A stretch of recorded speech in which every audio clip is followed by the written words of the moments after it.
Take the grand tour, grand tour. Time is running out. GT.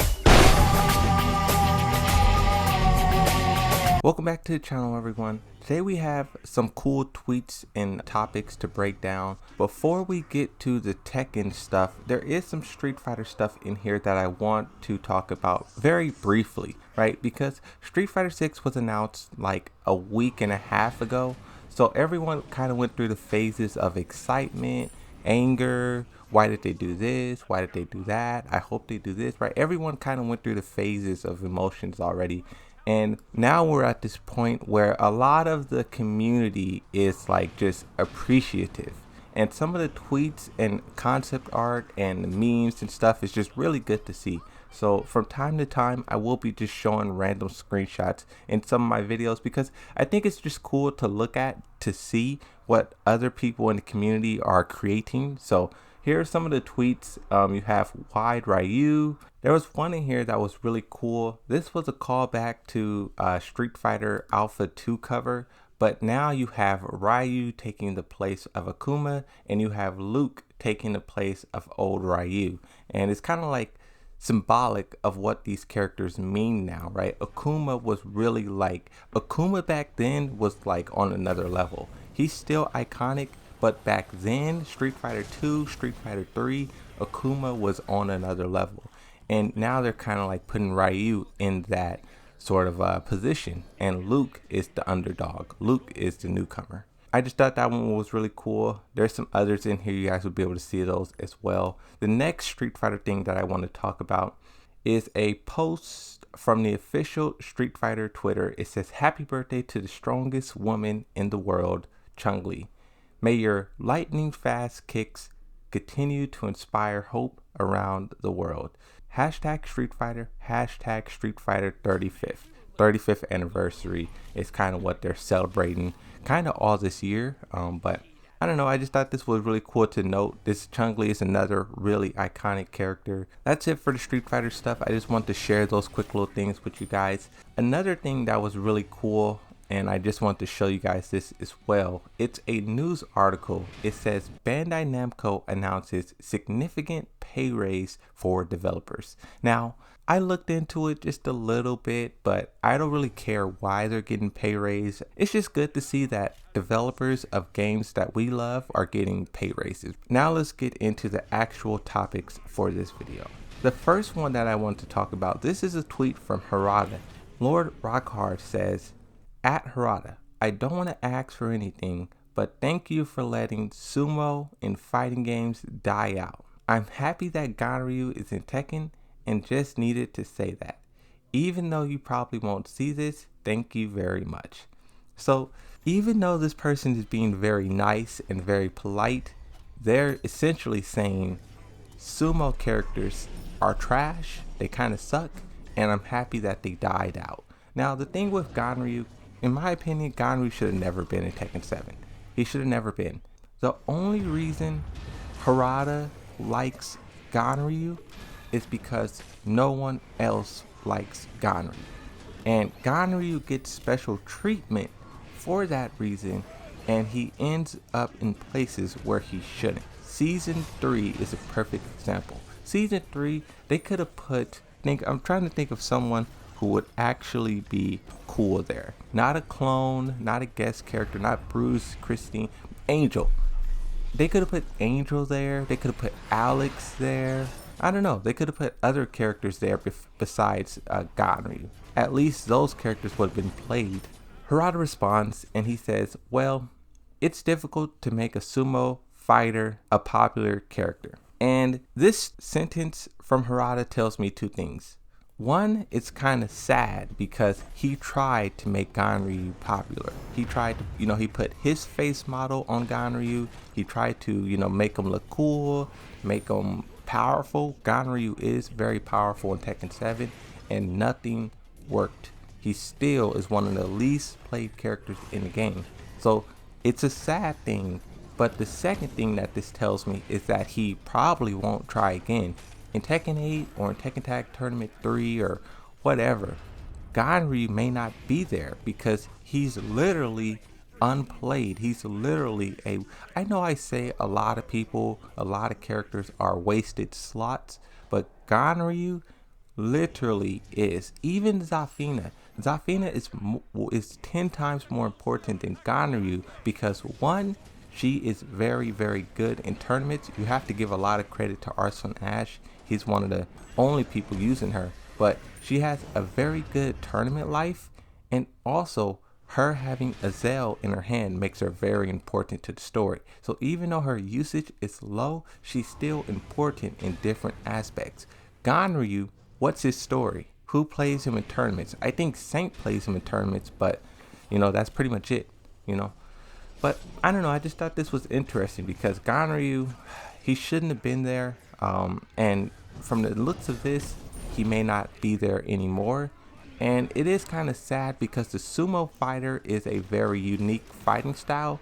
I kind of wonder, even though sumo fighter is a male thing, I wonder if they flipped Ganryu to female, would she be more popular then? I don't know. The next tweet that I want to talk about, this is from March 2020, so literally like a year ago. I don't know how this slipped past me, but someone says Tekken has become an adult game now.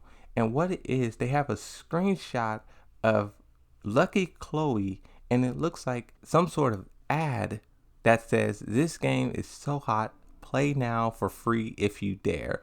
And it's a picture of Lucky Chloe in like some kind of like lingerie. And what makes this so much more funny is Harada's response. He says, "What are you doing, Chloe?" When I seen this, I just had to add this to the video because it's just hilarious. Like, this is why I love Harada. Even though he's like a stickler, even though he kind of be, clowning on people, his sense of humor is unique. There's no other developer like Harada, and I appreciate his humor. Now, let's move on from that. Let's talk about the big one. Michael Murray was just tweeting whatever, and then it sort of spiraled into something else. And I do want to talk about these tweets and break it down. The first tweet from Michael Murray says, "I've been cutting down on sleep recently to play Horizon. I really love this game. The battle mechanics, environment, character facial animations, story, everything is so good." Under that, someone responds, "Sir, Tekken 8 news? Question mark." There's a few more exchanges between these guys. You guys can pause it if you want and read everything. But Michael Murray eventually chimes in, says, "It's fine. He did ask politely about it. I understand you guys love the game and just want info. Unfortunately, I don't have anything for you at this time." Costa Tizzy says, "Michael Murray spoken. He doesn't have something for Tekken 8 at this time. Maybe we will watch something at E3 or during EVO. So don't believe the fake leaks and anything else." Now, I love how this person just took Michael Murray's simple response and turned it into a, like, we don't have anything now, check out EVO. Or I love how people can just turn something and just make it bigger.